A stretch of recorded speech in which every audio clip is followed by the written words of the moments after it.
স্বপ্নের দুনিয়ায় অনেক কিছুই ঘটে থাকে, স্বপ্নের ব্যাখ্যা, স্বপ্নের ব্যাখ্যা। আলহামদুলিল্লাহি রাব্বিল আলামিন ওয়াসসালাতু ওয়াসসালামু আলা খাতামিন নাবিয়্যিন আম্মা বা'দ ফাআউযু বিল্লাহি মিনাশ শাইতানির রাজীম বিসমিল্লাহির রহমানির রহিম। আসসালাতু ওয়াসসালামু আলাইকা ইয়া রাসূলুল্লাহ, আসসালাতু ওয়াসসালামু আলাইকা ইয়া হাবিবাল্লাহ, আসসালাতু ওয়াসসালামু আলাইকা ইয়া নবিয়াল্লাহ ওয়া আলা আলিকা ওয়া আসহাবিকা ইয়া নূরাল্লাহ। মদিনী চ্যানেলের দর্শকবৃন্দ, আলহামদুলিল্লাহ আরও একবার মদিনী চ্যানেলের অনুষ্ঠান স্বপ্নের ব্যাখ্যা, ইন্টারপ্রিটেশন অফ ড্রিমস নিয়ে আপনাদের মেজবান উপস্থিত আপনাদের সকলকে আজকের এপিসোডে জানাই সুস্বাগতম, ওয়েলকাম, মারহাবা, শুভেচ্ছা ও মোবারকবাদ। দর্শকবৃন্দ, ইনশাআল্লাহ আজও অনুষ্ঠানে হবে আপনাদের স্বপ্ন আলহামদুলিল্লাহ অনুষ্ঠানের মধ্যে আমরা অন্তর্ভুক্ত করব এবং জানব ওই প্রশ্নসমূহের, ওই স্বপ্নসমূহের কি সমাধান রয়েছে, কি ব্যাখ্যা রয়েছে, ইন্টারপ্রিটেশন কি ইনশাআল্লাহ তাও জানব এবং অনুষ্ঠানে কিছুটা সামনে অগ্রসর হয়ে ইনশাআল্লাহ আপনাদেরকে খুবই মনোমুগ্ধকর একটি প্রতিবেদন আজ আমরা দেখাবো এবং কিছু প্রশ্ন রয়েছে, কিছু ভিডিওগ্রাফি রয়েছে, কিছু আউটডোরে গিয়ে রেকর্ডিং করা হয়েছে। উক্ত প্যাকেজের মধ্যে কি প্রশ্ন রয়েছে, কি ইনফরমেশন রয়েছে ইনশাআল্লাহ তাও আপনাদেরকে জানাবো এবং তার মধ্যে আমাদের জন্য কি বার্তা রয়েছে ইনশাআল্লাহুল করিম তাও আপনারা জানবেন। প্রিয় দর্শক, আপনারা অবগত আছেন এই অনুষ্ঠানে আমাদের স্বপ্নের ব্যাখ্যা নেয়ার জন্য, জানার জন্য যোগাযোগ করি মোবাল্লিগে দাওয়াত ইসলামী মাওলানা আসাদ মদিনী সাহেবের সাথে। হুজুর আমাদের মাঝে স্টুডিওতে উপস্থিত আছেন। হুজুর কেমন আছেন আপনি? আলহামদুলিল্লাহ রাব্বিল আলামিন। অনুষ্ঠানও সামনে নিয়ে যেতে হবে, কলারদের কলও আছে। জি, কল দিন। আমার নাম মোহাম্মদ রিয়াজ। আমি একটি স্বপ্নের ব্যাখ্যা জানতে চাই। স্বপ্নে আমি দেখলাম আমি সফরে আছি আর আমার মেয়ে আমাকে খাবার দিচ্ছে। আমি জানতে চাই এই স্বপ্নের ব্যাখ্যা কি হবে, এই সম্পর্কে বলে দিন। স্বপ্নে খাবার সফরে ছিল আর মেয়ে খাবার দিয়েছে, তো এটি অস্পষ্ট। স্বপ্নে খাবার দিচ্ছে নাকি স্বপ্নে সফরে ছিল নাকি বাস্তবে সফরে ছিল আর স্বপ্নে, তো এটি অস্পষ্ট। তো প্রকাশ্যভাবে এতে নেগেটিভ কিছু নেই। আমি এতটুকু বলে দিচ্ছি, মেয়ে খাবার দিচ্ছে এটি ভালো বিষয়। যেহেতু এটি অস্পষ্ট তাই বিশেষ কোনো ব্যাখ্যা বলা যাচ্ছে না। পরবর্তী কল দিন। ঠিক আছে, পরবর্তী কল দিন। আমার মা স্বপ্নে দেখে প্রায় সময় তার জুতা হারিয়ে যায় আর এই স্বপ্ন বারবার দেখে। তিনি সফরে থাকে কিন্তু তিনি রাস্তা ভুলে যান। কোথাও জঙ্গল এসে যায়, কোথাও পাহাড় এসে যায়, আবার কোথাও ভাঙ্গা রাস্তা। তো সফর করে আর রাস্তা ভুলে যান। এটি হলো স্বপ্ন। এর ব্যাখ্যা কি হতে পারে দয়া করে ইরশাদ করে দিন। ইনশাআল্লাহুল করিম ব্যাখ্যা আরজ করছি। পরবর্তী কল দিন। আমার নাম মোহাম্মদ খলিল। আমার মেয়ে স্বপ্ন দেখেছে আমার বাবা ইন্তেকাল করেছে। তিনি স্বপ্নে আসলেন এবং বললেন আমার কোরআন শরীফ নিয়ে আসো। আমি এর ব্যাখ্যা জানতে চাই। এই স্বপ্নের ব্যাখ্যা বলে দিন। ইনশাআল্লাহ আরজ করছি। পরবর্তী কল দিন। গতকাল রাতে আমি স্বপ্নে দেখলাম একটি খাবার আমার সামনে রাখা আছে, কিন্তু তা হারাম খাবার। আমি জানি এটি হারাম, কিন্তু তারপরেও তা আমি মুখে নিয়ে নিই। যখনই মুখে নেই তখনই আমাকে বলা হলো এটি ফেলে দাও। তো আমি ফেলে দিলাম। যখনই আমি ফেলে দিলাম তখনই আমার চোখ খুলে যায়। দয়া করে এর ব্যাখ্যা ইরশাদ করুন। আল্লাহু আকবার। ইনশাআল্লাহুল করিম আরজ করছে। কল দিন। আমি স্বপ্নে দেখেছি শুষ্ক জায়গায় মাছ সাঁতার কাটছে, অর্থাৎ পানি ছাড়া মাছ সাঁতার কাটছে আর লোকেরা মাছ ধরার চেষ্টা করছে। এই স্বপ্নের ব্যাখ্যা কি হতে পারে ইরশাদ করে দিন।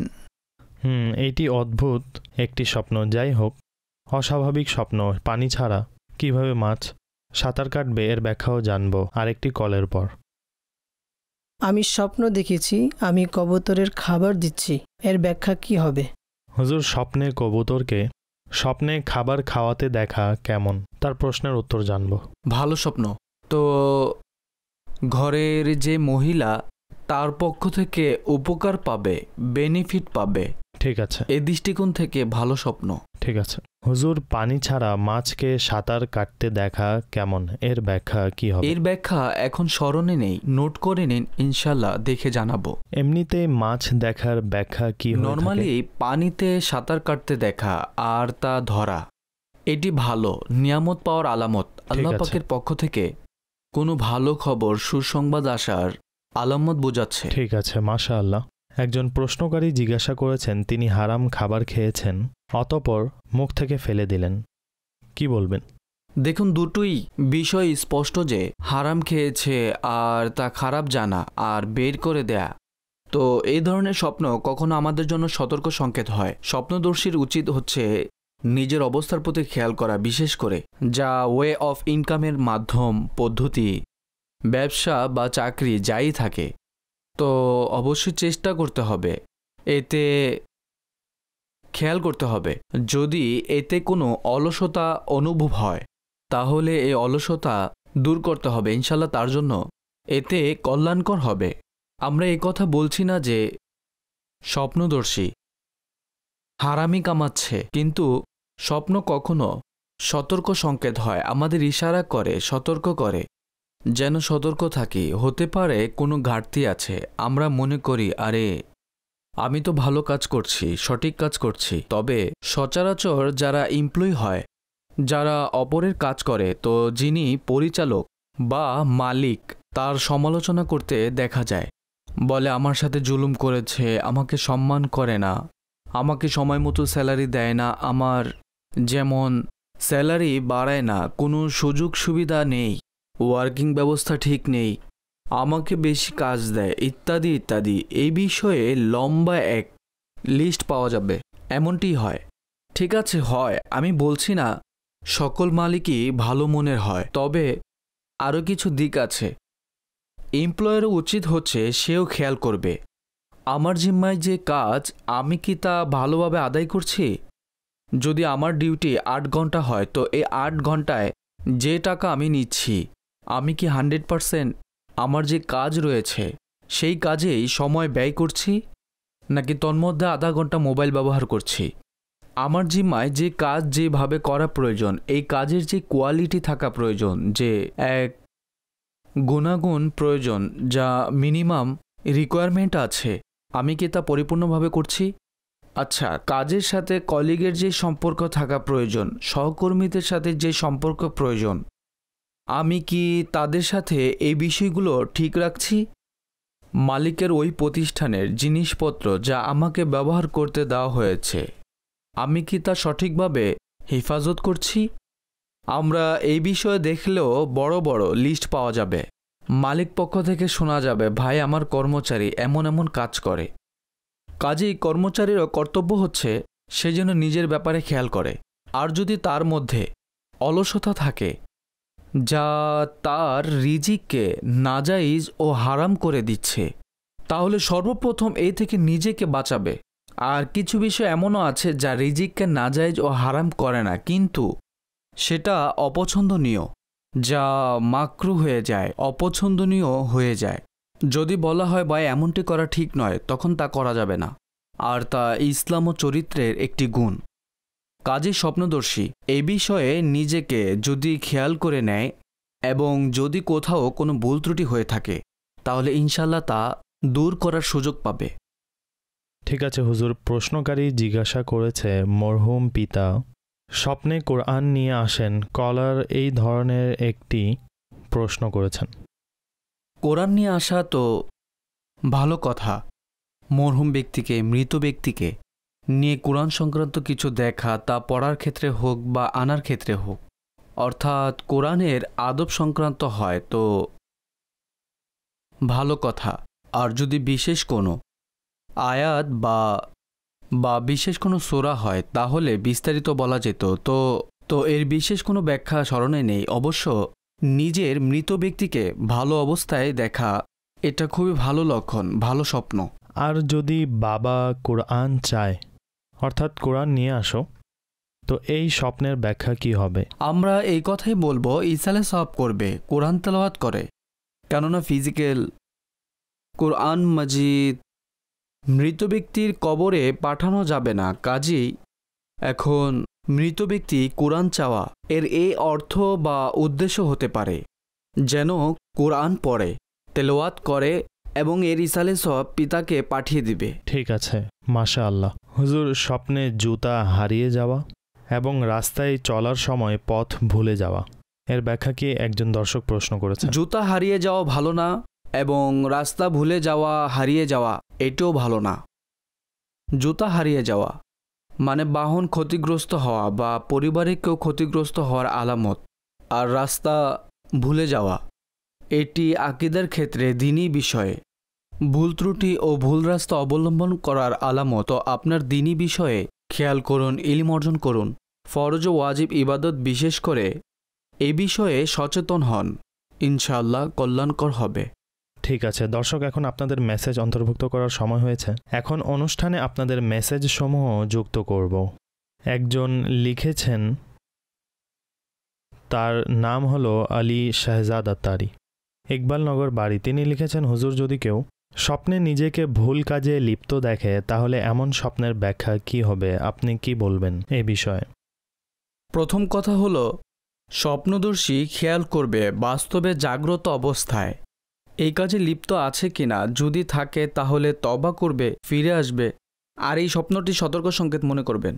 আর যদি না থাকে তাহলে এটি শয়তানের পক্ষ থেকে মনে করবেন, কেননা শয়তান পেরেশান করছে মুসলমানকে। পেরেশান করাই তার কাজ, সে পেরেশান করার চেষ্টা করে। এতে প্রকাশ্যে স্বপ্নদর্শীকে মন্দ বলা যাবে না। এখন কি কাজ প্রকাশ্য তা কেবল স্বপ্নদর্শী নিজের ব্যাপারে ভালো জানে, সে কাজ করে কিনা। যদি করে তাহলে নিজেকে বাঁচাবে, কেননা কখনো স্বপ্নের মাধ্যমে বান্দাকে তওবার প্রতি আহ্বান করা হয়, বলা হয়, সতর্ক করা হয় যেন বান্দা নিজেকে এই কাজ থেকে দূরে রাখে। এমনও হতে পারে একটি কারণ হলো বান্দা যেই কাজ করে স্বপ্নে তাই দেখে, সাধারণত যা তার বাস্তবতা কার্যক্রম চিন্তাধারা। যদি স্বপ্নদর্শী এ বিষয়ে সচেতন হয় তাহলে ইনশাআল্লাহ কল্যাণকর হবে। ঠিক আছে হুজুর, এখানে আমি একটি বিষয় যুক্ত করব। অনেক সময় হয় কি যে কিছু স্বপ্ন আছে তা সাধারণত, অর্থাৎ যা দেখে, যা কল্পনা করে, যা চিন্তা করে, তবে কিছু স্বপ্ন আছে ইউনিক, তা কখনো বছরে একবার দেখে, আবার কখনো 8 মাসে, কখনো 10 মাসে, কখনো একবারই এই ধরনের স্বপ্ন চলে আসে। তো যারা এই ধরনের স্বপ্ন দেখে তাদের ব্যাপারে আপনি কি বলবেন? এর ব্যাখ্যা কি হবে? দেখুন, স্বপ্নের বড় একটা সম্পর্ক আমাদের দৈনন্দিন জীবনের সাথে, আমাদের চিন্তা ভাবনার সাথে, আমাদের মেমোরির সাথে। আমরা প্রতিদিন লাখ লাখ বিষয় নিয়ে আমরা চিন্তা ভাবনা করি। আমাদের মস্তিষ্ক সর্বদা কিছু না কিছু চিন্তা ভাবনা করে। সঠিক। 24 ঘন্টায় লাখ লাখ চিন্তা আসে যায়, অনেক দৃশ্য আসা যাওয়া করে। তো যখন বান্দা চিন্তা করে তো বাস্তবে যেভাবে তার কন্ট্রোল থাকে, ঘুমের মধ্যে থাকে না। তো ওই চিন্তাধারা স্বপ্নের আকৃতিতে চলে আসে। আপনি বললেন অদ্ভুত স্বপ্ন চলে আসে, তো মনে করুন আপনি চ্যাটজিপিটিকে বললেন আমার জন্য এই ধরনের একটি পিকচার বানিয়ে দিন, তাতে এমন এমন দৃশ্য হবে। আচ্ছা, সে তো 90% সঠিক বানাবে, কিন্তু 10%-এর দিকে প্রবাদ আছে আকাশে গুলি মারা। তাহলে এক অদ্ভুত ধরনের জিনিস চলে আসবে। তো তার যেই মেমোরি রয়েছে তার পিছনে অনেক কিছু আছে, সে থেকে আপনার কমেন্ট অনুযায়ী বের করে দিয়ে দিল। এর মধ্যে কিছু রেলিভেন্ট হবে, আবার কিছু আনরিলিভেন্ট হবে। ঠিক তদ্রূপ স্বপ্নের মধ্যে কিছু রেলিভেন্ট আসবে আর কিছু আনরিলিভেন্ট আসবে। যেমন এখন একটি স্বপ্ন বলা হয়েছিল না যে মাছ সাঁতার কাটছে কিন্তু পানি নেই, তার খেয়ালের মধ্যে মাছ রয়েছে, এর জন্য তার খেয়ালের মধ্যে মাছ এসেছে, অন্য কিছু দেখেনি বরং মাছ দেখেছে। আচ্ছা, খেয়ালের মধ্যে সাঁতার কাটা এসেছে, তো মাছ সাঁতার কাটে, কিন্তু পানি যখন স্বপ্নে দেখলো তো পানি ছাড়া দেখলো, শুকনো জায়গায় দেখেছে। তো এটি এমন বিষয় যা আনরিলিভেন্ট। এমনই আমাদের স্বপ্ন, যা আমাদের খেয়ালের মধ্যে, আমাদের স্মৃতির মধ্যে কাজ করে থাকে। এমন স্বপ্ন যা আল্লাহর পক্ষ থেকে নয়, অর্থাৎ কোনো সুসংবাদ নেই, যা বিশেষভাবে আল্লাহর পক্ষ থেকে নয়, তা হয়তোবা আমাদের চিন্তার কারণে হবে বা শয়তানের পক্ষ থেকে। ঠিক আছে, মাশাআল্লাহ, খুবই চমৎকার। হুজুর, আপনি চমৎকার উদাহরণ দিয়ে বুঝিয়েছেন। আর SMS-এর মাধ্যমে আরও একটি প্রশ্ন এসেছে। তিনি কোরবানির পশু দেখেছেন আর তিনি বলছেন যে সেটি অনেক সুন্দর, লাল রঙের ছিল, কিন্তু তা কোরবানির জন্য না। আচ্ছা, সে আমার রাস্তা আটকাচ্ছে আর তন্মধ্যে অনেকগুলো বাধা ছিল। আমি নিজেকে সেখান থেকে বাঁচিয়ে চলে যাই। সেখানে একটি সাদা পশু, সে আমার রাস্তা আটকিয়ে দেয়, আমাকে যেতে দিচ্ছে না।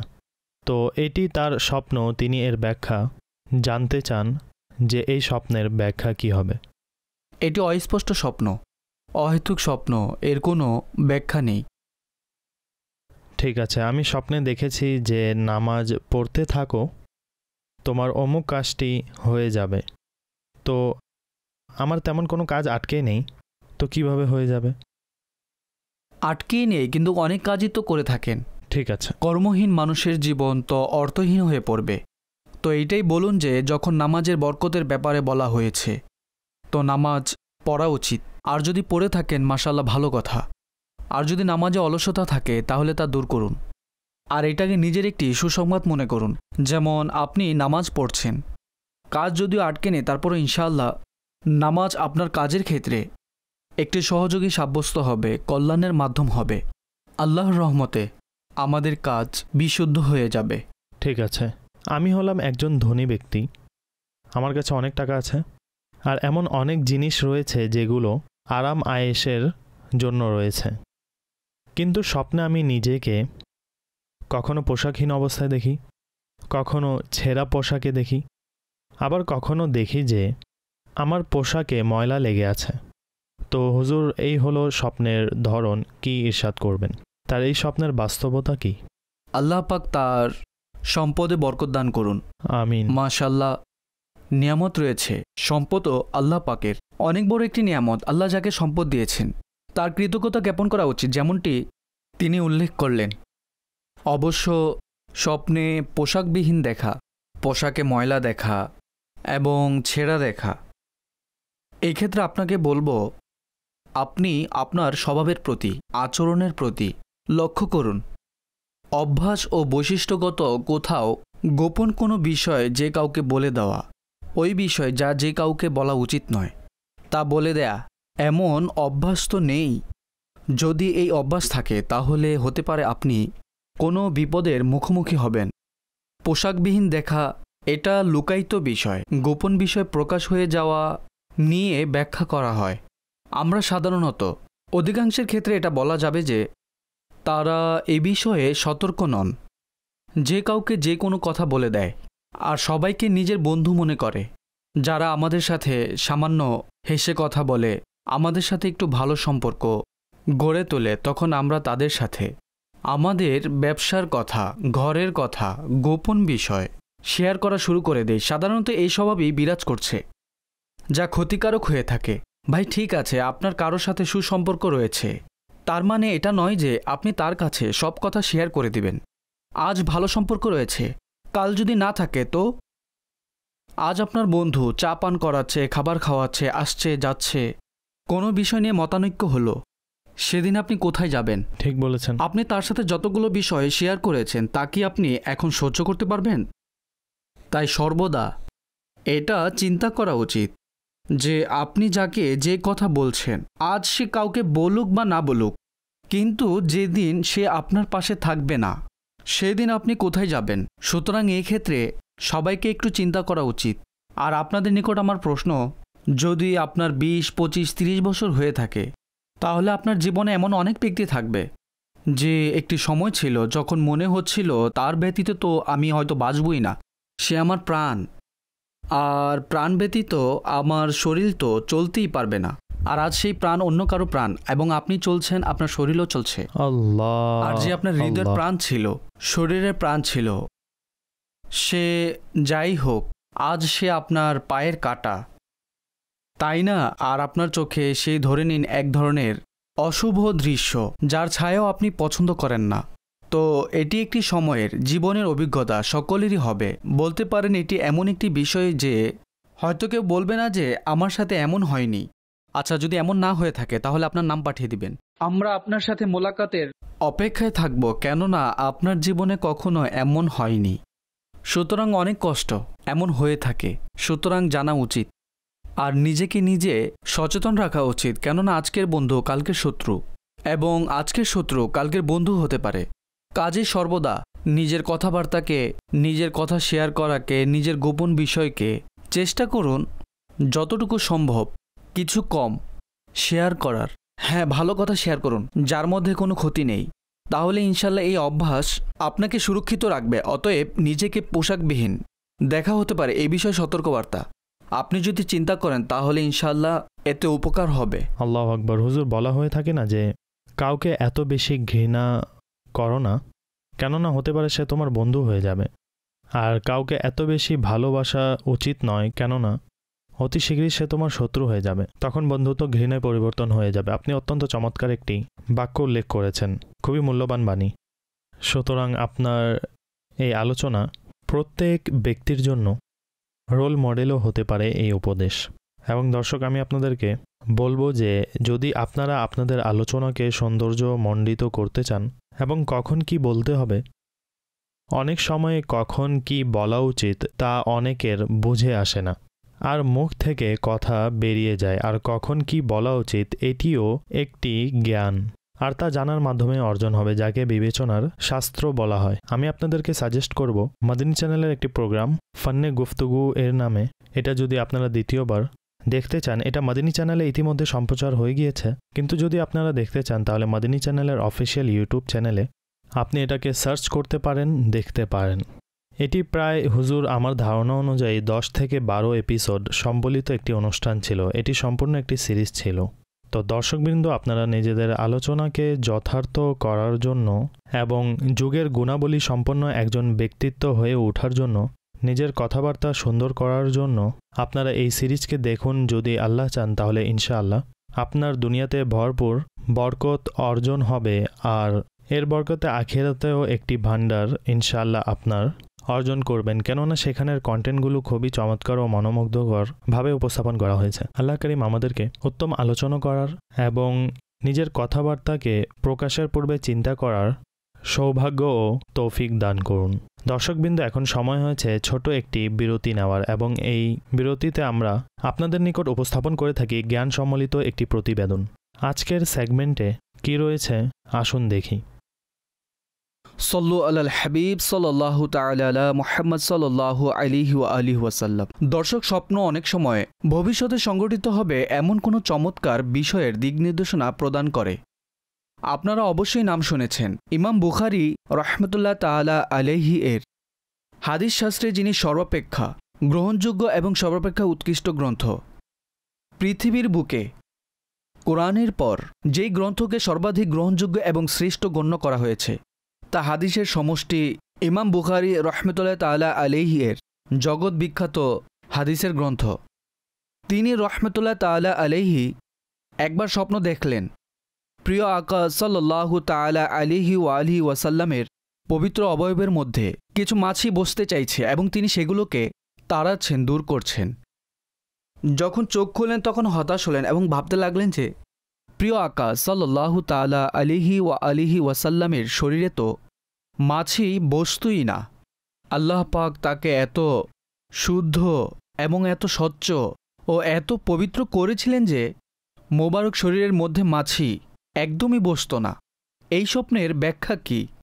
তিনি যখন সেই যুগের আলেমদের নিকট এই স্বপ্ন ব্যক্ত করলেন, তখন আলেমগণ এর অসাধারণ ব্যাখ্যা বর্ণনা করলেন এবং বললেন যে আল্লাহ পাক আপনার মাধ্যমে একটি মহৎ কাজ সম্পাদন করবেন, তা হল হাদিসের মধ্যে যেগুলো এদিক সেদিক হয়ে গিয়েছে এবং বিভ্রান্তিমূলক যে বিষয়াদি হাদিসে রয়েছে, হাদিস গ্রন্থের আকৃতিতে বা এমনিতে মানুষের মাঝে প্রসিদ্ধ হয়ে গিয়েছে, তা আপনি ভুল এবং সঠিককে আলাদা আলাদা করবেন। হাদিসের এমন খিদমত করবেন যার মধ্যে হাদিসের স্তর ও পর্যায়কে আপনি বর্ণনা করবেন।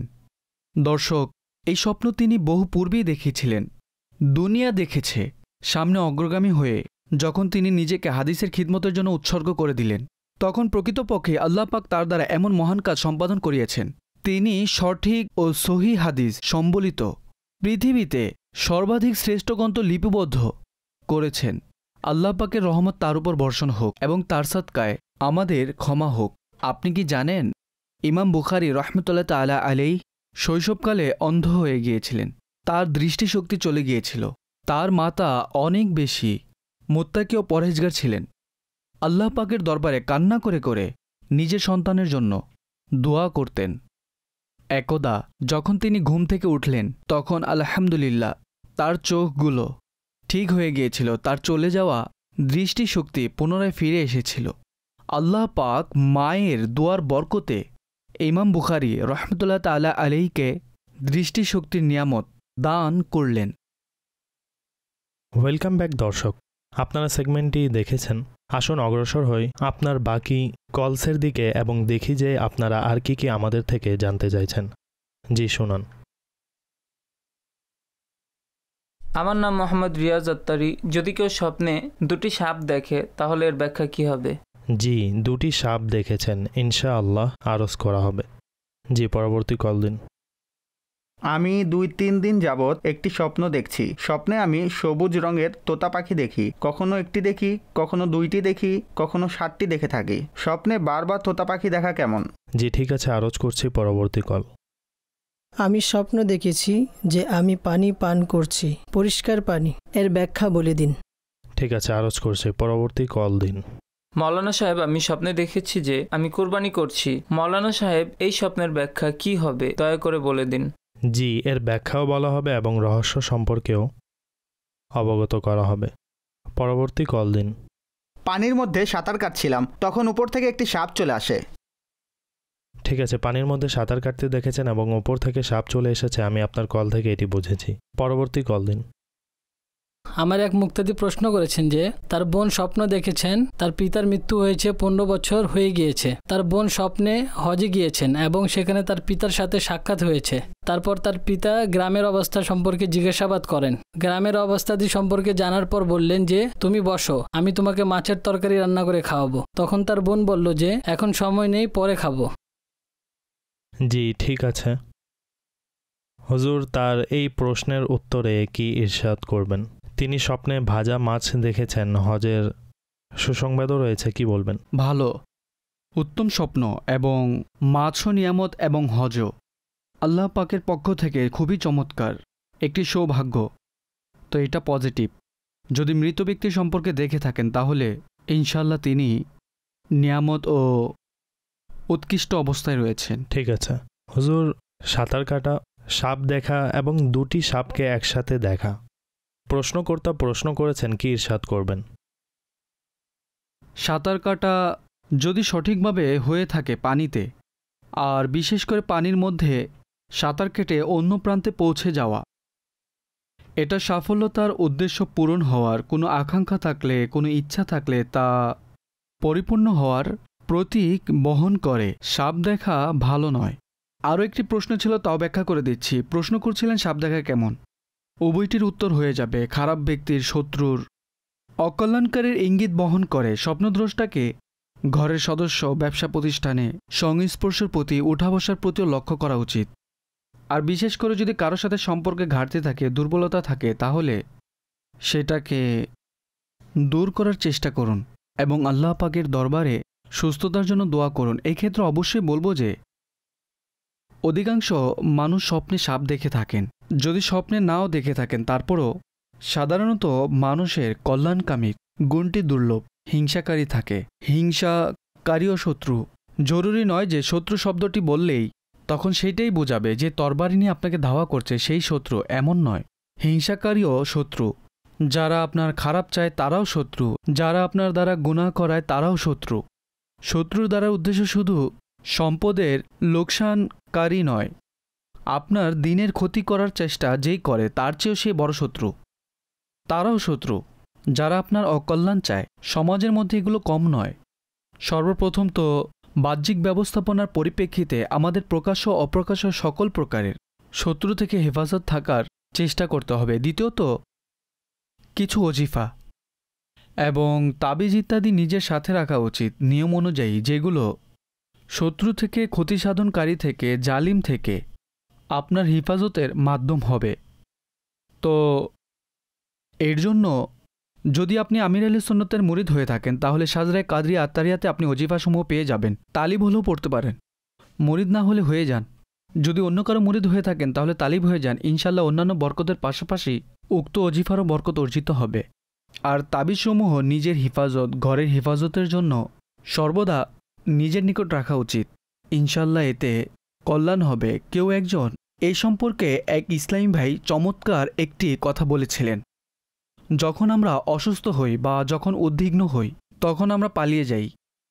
ঠিক আছে, ভালো কথা, যখন অসুস্থ বিপদে পড়েন তখন চিকিৎসা করা উচিত, কিন্তু সুশৃঙ্খলভাবে সুরক্ষার ব্যবস্থাও তো করা উচিত। চুরি না হোক তারপরও মানুষ তার দরজায় তালা লাগিয়ে রাখে না, 2-3টি লাগিয়ে রাখে, সিসিটিভি ক্যামেরাও লাগিয়ে রাখে। যেভাবে বাহ্যিক নিরাপত্তার ব্যবস্থা আমরা করে থাকি সেভাবে আধ্যাত্মিক ব্যবস্থাও তো করা দরকার।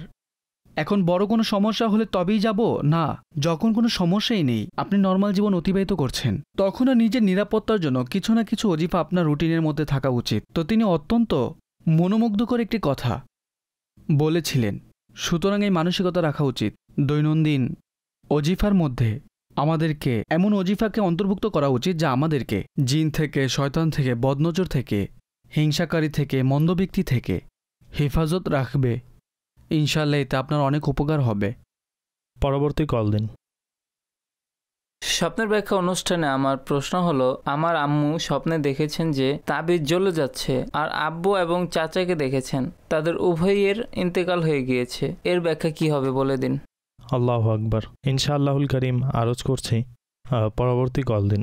আমার আম্মু প্রায় 7 মাস হয়ে গিয়েছে ইন্তেকাল হয়েছে। তিনি খুবই অসুস্থ ছিলেন, কিন্তু আমি স্বপ্নে দেখি যে তিনি জীবিত হয়ে গিয়েছেন। স্বপ্নে আমার এমন অনুভূত হয়েছে যে তিনি জীবিত হয়ে গিয়েছেন এবং অসুস্থ আছেন, আর মন চাইছে যে আমি তাকে ডাক্তারের কাছে নিয়ে যাই। অর্থাৎ আমার এমন অনুভব হচ্ছে যে যেহেতু তিনি অসুস্থ তাই আমি তাকে ডাক্তারের নিকট নিয়ে যাব। তো এই স্বপ্ন আমি বিগত 7 মাস যাবৎ আম্মুর মৃত্যুর পর থেকেই দেখছি। হুজুর কি ইরশাদ করবেন এই বিষয়ে? দেখুন, এর 2টি কারণ হতে পারে। অনেক সময় যিনি মৃত্যুবরণ করেছেন তিনি মৃত্যুর পূর্বে দীর্ঘকালীন একটি অসুস্থতার মধ্যে নিমজ্জিত ছিলেন। এখন তিনি দুনিয়া থেকে চলে গিয়েছেন। এখন তার পিছনে বর্তমান যারা রয়েছেন, আত্মীয় স্বজন রয়েছেন, অনুরাগী রয়েছেন, তারা উক্ত অবস্থাকে স্বপ্নে দেখতে থাকেন। অনেক সময় এই কারণ হয়ে থাকে, আর অনেক সময় এই কারণে হয় না, বরং মৃত ব্যক্তি কোনো বিপদে রয়েছেন, তখন অসুস্থতা দেখা দেয়। সুতরাং আল্লাহ পাকের দরবারে তার জন্য উভয় ক্ষেত্রেই দোয়া করা উচিত, ইসালে সব করা উচিত। আর যদি মৃত ব্যক্তির উপর কোনো দাবি থেকে থাকে তাহলে তা পূরণ করার ব্যবস্থা করা উচিত। তাহলে ইনশাআল্লাহ এতে মৃত ব্যক্তির জন্য উপকার হবে। যেহেতু আপনার মা বাবা অনেক করুণা করে থাকেন, জীবনভর তারা আমাদেরকে লালন পালন করেছেন, বড় করেছেন, আমাদের সেবা যত্ন করেছেন। তো এখন যদি তারা উভয় কোনো একজন দুনিয়া থেকে চলে যান তাহলে সন্তানের উপর অনেক বড় একটি দাবি যে এখন আমরা তাদের কল্যাণ সাধন করব। আর তা কিভাবে? তাদের জন্য সর্বোত্তম যে কল্যাণ সাধন রয়েছে তা হলো দোয়া।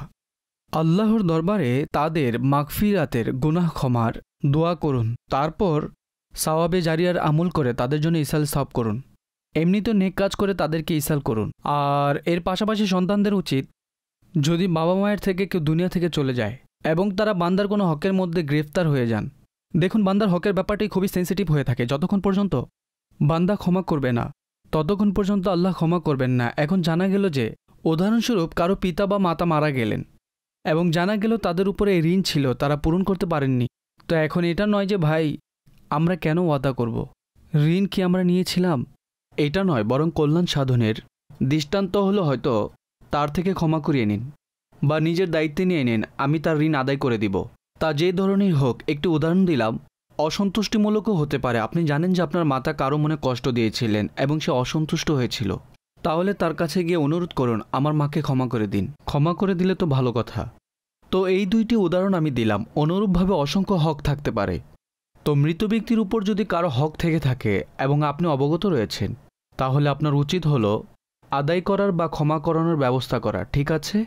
ইনশাল্লাহ এর মাধ্যমে আপনার যে মুসলমান আত্মীয় মৃত্যুবরণ করেছেন তার জন্য অনেক বড় কল্যাণের মাধ্যম হবে। আল্লাহ পাক অনুগ্রহের কল্যাণকর দৃষ্টি দান করুন। হুজুর, তাবিজ পুড়ে যেতে দেখা এবং 2 জন পরিবারের সদস্য রয়েছেন, তাদের ইন্তেকালও হয়ে গিয়েছে। প্রশ্নকারী এমনই কিছু বলেছেন। স্বপ্ন, এদিকে একদমই মনোনিবেশ করবেন না, আর না কোনো কুমন্ত্রণার শিকার হবেন। সাধারণত জ্ঞানের স্বল্পতার কারণে এই ধরনের জিনিস দেখে মানুষ নিজেদের সম্পর্ককে খারাপের দিকে নিয়ে যায়। এমনটি হওয়া উচিত না। এমনকি যদি আপনি কোনো আত্মীয়কেও দেখে থাকেন যে আপনাকে তাবিজ করছে, তারপরও সেগুলোকে বিশ্বাস করা উচিত নয়। শয়তান মুসলমানদের মাঝে বিবাদ তৈরি করতে চায়। আর স্মরণ রাখবেন, স্বপ্নের উপর ভিত্তি করে আমরা বাহ্যিক কোনো কারণ এবং প্রমাণ ব্যতীত কোনো মুসলমানের প্রতি কুধারণা পোষণ করতে পারি না, আর না আমরা আদেশ জারি করতে পারি। তো আত্মীয়দের মধ্যে যদি এমন কিছু হয়ে থাকে, তাহলে লোকেরা অনেক সময় কুধারণার শিকার হয়ে থাকে যে এমনটি করা উচিত নয়, আর এটা না কোনো প্রমাণ। যদি কাউকে কিছু করতে, ভুল কিছু করতে, নিজে বা অন্য কারো ক্ষেত্রে, তখন আমরা তার সম্পর্কে কুধারণা পোষণ করা শুরু করি। এটা একদমই করা উচিত নয়।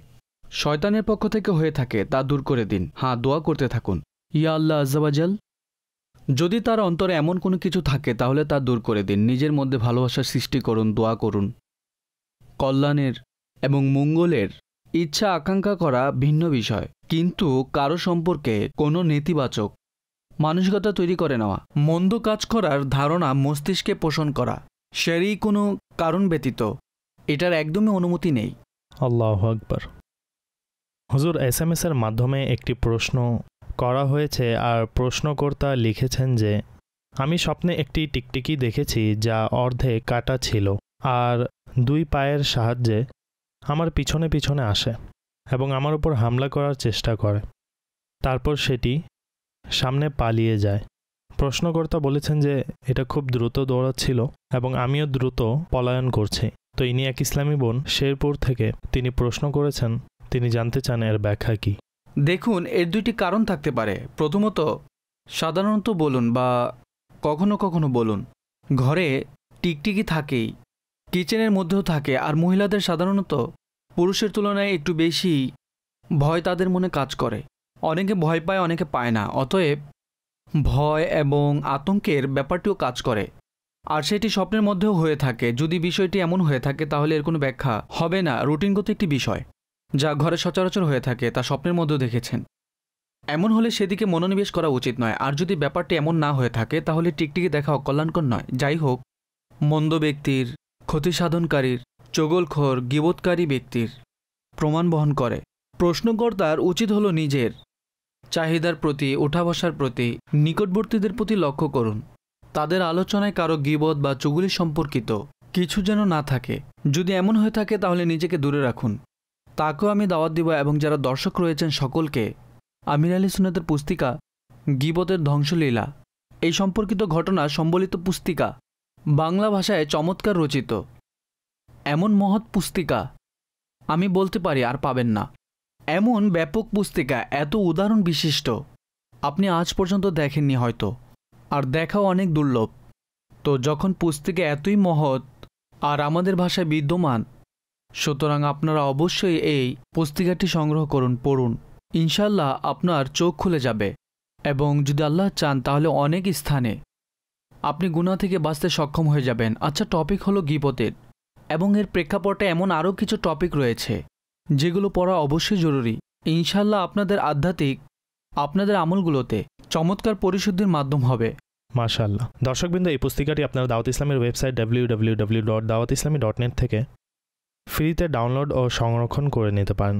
হুজুর, হর্স, ঘোড়া, এটি স্বপ্নে দেখা, তাও কালো রঙের। প্রশ্নকর্তা বলেছেন যে সেটি আমার দিকে আসছে, মনে হচ্ছে আমার উপর আক্রমণ করে দিবে, এবং হঠাৎ করে অদৃশ্য হয়ে যায়, উড়ে যায়। আমার কোনো ক্ষতি করেনি। প্রশ্নকর্তা অনুরূপ প্রশ্ন লিখেছেন।